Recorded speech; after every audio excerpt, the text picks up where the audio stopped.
«Живая книга» – так называется один из проектов районной библиотеки. В рамках его проходят встречи с удивительными людьми, настоящей историей. Чаще всего в качестве читателей выступают школьники. В этот раз живейший диалог состоялся с Иннокентием Семеновичем Евстифеевым.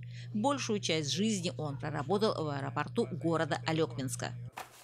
Мы считаем днем основания сухопутного аэропорта Алекминск вот этот приказ. Вот это приказ номер 1 от 15 ноября 1942 года. День рождения сухопутного аэропорта, считаем.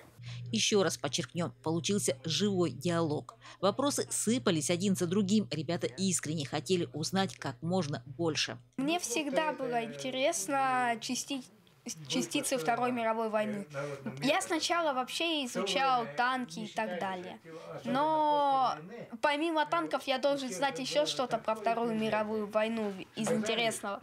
Я потихоньку узнавал про политику в интернете и так далее, но только некоторыми частями.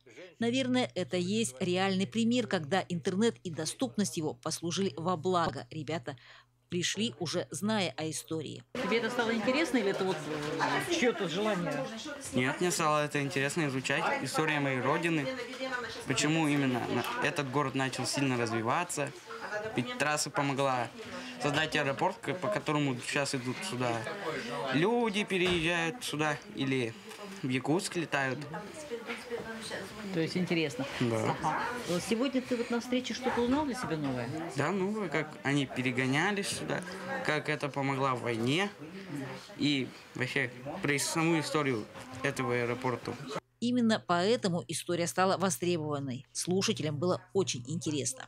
Интересовало меня с военной части Алсиб, как перевозили все это, как самолеты находились, сколько людей проходили. Сейчас я работаю над биографией разных статей, книг, которые написали наши соотечественники, которые видели все, что происходило во время Аляско-Сибирской перевозки и военной части.